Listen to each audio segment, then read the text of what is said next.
மதசார்பற்ற முற்போக்கு கூட்டணி சார்பில் நடைபெற்ற அனைத்துக் கட்சி கூட்டத்தில் விசிக தலைவர் திருமாவளவன் தற்போது பேசி வருகிறார். அண்மை செய்தியாக பார்த்துக் கொண்டிருக்கிறோம். குடியுரிமை மீது நடத்தப்படும் தாக்குதல்தான் எஸ்ஐஆர் என திருமாவளவன் தற்போது தெரிவித்திருக்கிறார். அது தொடர்பான செய்தியை முக்கிய செய்தியாக பார்த்துக் கொண்டிருக்கிறோம். வாக்காளர் வீட்டில் இல்லாவிட்டால் அவரது பெயர் சேர்க்கப்படுவதற்கு வாய்ப்பே இல்லை எனவும் திருமாவளவன் தற்போது அனைத்துக் கட்சி கூட்டத்தில் தெரிவித்திருக்கிறார். அது தொடர்பான செய்தியை முக்கிய செய்தியாக பார்த்துக் கொண்டிருக்கிறோம். 1 கோடி வாக்காளர்கள் பெயர் விடுபட்டு போகும் எனவும் திருமாவளவன் தற்போது அனைத்துக் கட்சி கூட்டத்தில் தெரிவித்திருக்கிறார். அது தொடர்பான செய்தியை முக்கிய செய்தியாக பார்த்துக் கொண்டிருக்கிறோம். குடியுரிமை மீது நடத்தப்படும் தாக்குதல்தான் எஸ்ஐஆர் என திருமாவளவன் தற்போது அனைத்துக் கட்சி கூட்டத்தில் தெரிவித்திருக்கிறார். அரபு நாடுகளில் பணிபுரியும் இஸ்லாமியர்களின் பெயர் கூட இப்போது நீக்கப்படும் எனவும் தற்போது திருமாவளவன் அனைத்துக் கட்சி கூட்டத்தில் தெரிவித்திருக்கிறார். முக்கிய செய்தியாக பார்த்துக் கொண்டிருக்கிறோம். 10 முதல் 20% வாக்காளர்கள் பெயர் விடுபட்டு போகும், 1 கோடி வாக்காளர்கள் பெயர் விடுபட்டு போகும் எனவும் தற்போது அனைத்துக் கட்சி கூட்டத்தில் திருமாவளவன் தெரிவித்திருக்கிறார். தேர்தல் ஆணையத்துக்கு எஸ்ஐஆரை மேற்கொள்ள அதிகாரமில்லை எனவும் திருமாவளவன் தற்போது அனைத்துக் கட்சி கூட்டத்தில் பேசி வருகிறார். அண்மை செய்தியாக பார்த்துக் கொண்டிருக்கிறோம். இது வாக்குரிமையை குறிவைத்து நிகழ்த்தப்படுகிற ஒரு தாக்குதல் அல்ல, குடியுரிமையை குறிவைத்து நடத்தப்படுகிற ஒரு தாக்குதல். இந்த அரசியல் புரிதல் நமக்கு தேவை. குடியுரிமையை உறுதிப்படுத்துவதற்கான ஆதாரங்களைத்தான் கேட்கிறார்கள். ஆதார அட்டை வேண்டாம் என்று சொல்வதற்கு அவர்கள் சொல்லுகிற காரணம் இது குடியுரிமையை உறுதிப்படுத்துவதற்கானது அல்ல என்பதுதான். 2002ஆம் ஆண்டு வாக்காளர் பட்டியலில் உங்கள் பெயர் இருந்தால் அதை பொருத்தி பார்க்க வேண்டும் என்று சொல்லுகிறார்கள். காலக்கெடு, அதாவது கால அளவை சொல்லுகிறார். 1987க்கு முன்பு பிறந்திருந்தால் பிறந்த தேதி, முகவரி, தந்தை பெயர் உள்ளிட்ட ஆதாரங்களை காட்ட வேண்டும். 87லிருந்து 2004க்குள் பிறந்திருந்தால், இந்தியாவில் பிறந்திருந்தால் அதற்குரிய பிறந்த தேதி மற்றும் பிறந்த இடம் நிரூபிக்கும் ஆவணத்தை அளிக்க வேண்டும். குடியுரிமையை உறுதிப்படுத்துவதற்கான ஒரு ஏற்பாடு. ஆக இவர்கள் மறைமுகமாக தேர்தல் ஆணையத்தை பயன்படுத்தி குடியுரிமை சட்டத்தை நடைமுறைப்படுத்துவது, என்ஆர்சியை உருவாக்குவது, அதுதான் இப்போ அவருடைய முக்கியமான நோக்கம். எஸ்ஐஆருங்கிறது இன்னைக்கு எதுக்காக இது கொண்டு வந்திருக்காங்க சொன்னால், அந்த குடியுரிமையை பறிப்பதற்கு, என்ஆர்சியை நடைமுறைப்படுத்துவதற்காகத்தான் இந்த வேலையை திட்டத்தை அவங்க அறிவிச்சிருக்கிறாங்க. இதுதான் மெயினாக நம்ம புரிந்து கொள்ள வேண்டிய மிக மிக முக்கியமான செய்தி. இதை நாம் எதிர்கொள்வதற்கு பொலிட்டிக்கலா, துணிச்சலா நாம் சில முடிவை எடுக்க வேண்டியிருக்கிறது. எனவே இந்த வாக்காளர் பட்டியலை சரி பண்றது கூட கைட்லைன்ஸ் இல்லைங்கிறது ஒரு புறம், அதை விட முக்கியமா தேர்தல் நடக்கிற அந்த காலத்தில் ஓராண்டில் இதை செய்யக்கூடாதுங்கிறது சட்டம் இருக்கு.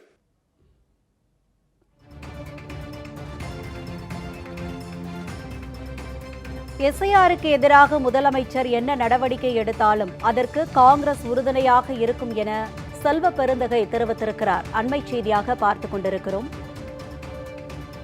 மதசார்பற்ற முற்போக்கு கூட்டணி சார்பில் நடைபெற்ற அனைத்துக் கட்சி கூட்டத்தில் செல்வ பெருந்தகை தற்போது பேசி வருகிறார். அது தொடர்பான செய்தியை முக்கிய செய்தியாக பார்த்துக் கொண்டிருக்கிறோம். எஸ்ஐஆர் விவகாரம் தொடர்பாக முதலமைச்சருக்கு உறுதுணையாக காங்கிரஸ் இருக்கும் எனவும் தெரிவித்திருக்கிறார். எஸ்ஐஆர் விவகாரம் குறித்து முதலமைச்சருக்கு காங்கிரஸ் உறுதுணையாக இருக்கும் என தற்போது அண்மை செய்தி வெளியாகி இருக்கிறது. இன்று காலை அனைத்துக் கட்சி கூட்டமானது தொடங்கி நடைபெற்றுக் கொண்டிருக்கும் நிலையில் தற்போது எஸ்ஐஆர் விவகாரம் முதலமைச்சருக்கு காங்கிரஸ் உறுதுணையாக இருக்கும் என செல்வ பெருந்தகை தெரிவித்து வருகிறார். முக்கிய செய்தியாக பார்த்துக் கொண்டிருக்கிறோம்.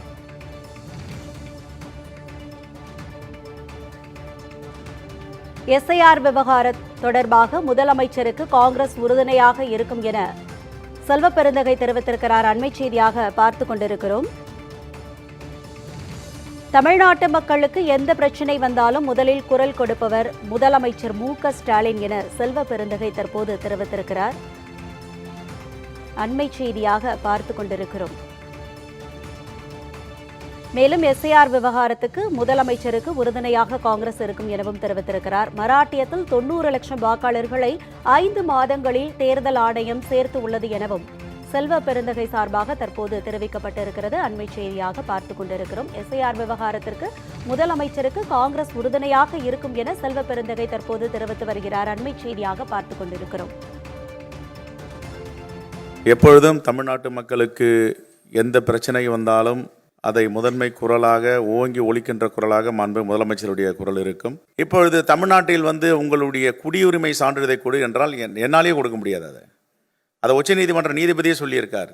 என்கிட்ட கேட்டிங்கன்னா நான் நேஷ்னல் சிட்டிசன்ஷிப் கொடுக்க முடியும், என்கிட்ட என்ன ஆவணம் இருக்குது, எங்கள் அப்பாவுக்கு எங்கே இருக்குது, எங்கள் தாத்தாவுக்கு எங்கே இருக்குன்னு கேட்டிருக்காரு. அப்படி என்றால் இவர்கள் என்னென்ன தவறுகள் செய்கிறார்கள் அவரே மாட்டிக்கொண்டு இருக்கிறார்கள். அப்போ ஒன்று மட்டும் தெளிவாக தெரியுது, எப்படி மகாராஷ்டிராவில் திடீரென்று 90 லட்சம் வாக்காளர்களை 5 மாத இடைவெளியில் சேர்த்தாங்களோ, மகாதேவபுரத்தில் பார்த்தீங்கன்னா 5 சட்டமன்ற தொகுதியில் படுதோல்வி அடைந்து வருகிறார். 6வது சட்டமன்றத்தில் 1,80,000 வாக்குகள் வித்தியாசத்தில் வெற்றி பெறுகிறார்கள். அதை ஆய்வு செய்யும் பொழுது பத்திரிகையாளர் சந்திப்பில் ராகுல் காந்தி அவர்கள் ரொம்ப தெளிவாக சொன்னார், இது எப்படியெல்லாம் அந்த வாக்கு திருட்டை நவீன முறையில் தேர்தல் ஆணையமும் பிஜேபியும் செய்கிறது என்று. இப்படிப்பட்ட அவலங்களை எல்லாம் நாடு முழுவதும் பரப்பி வருகின்ற தேர்தல் ஆணையம் ஒன்றிய அரசும் தமிழ்நாட்டில் இதை செய்யக்கூடாது என்பதற்காக தான் மாண்புமிகு முதலமைச்சர் இந்த நடவடிக்கையை துரிதமாக எடுத்திருக்கிறார். மாண்புமிகு முதலமைச்சர் எடுக்கின்ற இந்த நடவடிக்கைக்கு காங்கிரஸ் பேரியக்கம் உறுதுணையாக இருக்கும்.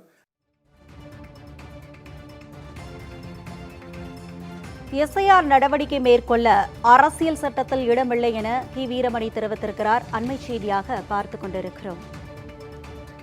எஸ்ஐஆர் நடவடிக்கை மேற்கொள்ள அரசியல் சட்டத்தில் இடமில்லை என கி வீரமணி தற்போது தெரிவித்திருக்கிறார். முக்கிய செய்தியாக பார்த்துக் கொண்டிருக்கிறோம். எஸ்ஐஆர் நடவடிக்கைக்கு எதிராக மதசார்பற்ற முற்போக்கு கூட்டணியின் அனைத்து கட்சி கூட்டத்தில் கி வீரமணி தற்போது பேசி வருகிறார். வாக்குச்சாவடி நிலை அலுவலர் என்பதற்கு சட்டத்தில் ஒப்புதல் இல்லை எனவும் தற்போது அவர் தெரிவித்திருக்கிறார். எஸ்ஐஆர் நடவடிக்கை மேற்கொள்ள அரசியல் சட்டத்தில் இடமில்லை என கி வீரமணி தரப்பில் தற்போது தெரிவிக்கப்பட்டிருக்கிறது. அண்மை செய்தியாக பார்த்துக் கொண்டிருக்கிறோம்.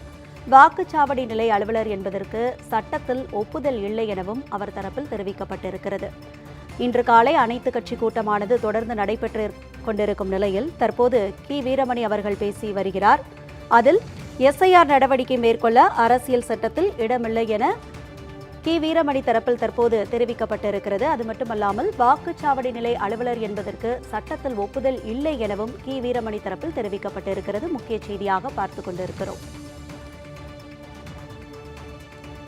எஸ்ஐஆர் நடவடிக்கைக்கு எதிரான அனைத்து கட்சி கூட்டத்தை முதலமைச்சர் சரியான நேரத்தில் கூட்டியுள்ளார் எனவும் கி வீரமணி தரப்பில் தெரிவிக்கப்பட்டிருக்கிறது. வாக்குச்சாவடி நிலை அலுவலர் என்பதற்கு சட்டத்தில் ஒப்புதல் இல்லை எனவும் கி வீரமணி தரப்பில் தற்போது தெரிவிக்கப்பட்டு வருகிறது. அண்மை செய்தியாக பார்த்துக் கொண்டிருக்கிறோம். இன்று காலை அனைத்து கட்சி கூட்டமானது தொடங்கி நடைபெற்றுக் கொண்டிருக்கும் நிலையில் தற்போது கி வீரமணி அவர்கள் பேசிக் கொண்டு வருகிறார். அதில் எஸ்ஐஆர் நடவடிக்கை மேற்கொள்ள அரசியல் சட்டத்தில் இடமில்லை என அவர் தரப்பில் தெரிவிக்கப்பட்டிருக்கிறது. அது மட்டுமல்லாமல் வாக்குச்சாவடி நிலை அலுவலர் என்பதற்கு சட்டத்தில் ஒப்புதல் இல்லை எனவும் கி வீரமணி தரப்பில் தற்போது தெரிவிக்கப்பட்டு வருகிறது. அண்மை செய்தியாக பார்த்துக் கொண்டிருக்கிறோம்.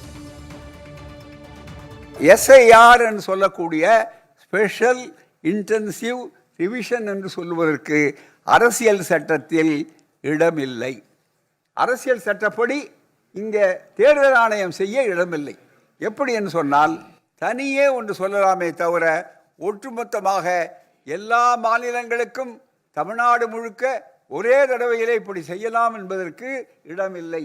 மிக முக்கியமான அடுத்த அடிப்படை என்னவென்றால், இப்போது இந்த சிறப்பாக எப்படியாவது இந்த வாக்காளர்கள் பட்டியலை மாற்றிவிட வேண்டும், வேறு இடங்களை கொண்டு வர வேண்டும் நினைப்பதற்கு இங்கே ஆதார் அட்டை என்ற பல்வேறு குழப்பங்களை எல்லாம் உண்டாக்கி அதில் முடிவெடுக்கக்கூடிய சூழல் இல்லை. அதாவது ரொம்ப ஆபத்தான ஒரு பகுதி எதிலே இருக்கிறதுன்னு சொன்னால் பூத் லெவல் ஆஃபீஸர்ஸ். ஆனால் BLO என்ற பூத் லெவல் ஆஃபீஸர்ஸ் என்று ஒன்று இடையிலே உள்ளே விட்டிருக்கிறார்களே, அதற்கு சட்ட சம்மதம் கிடையாது.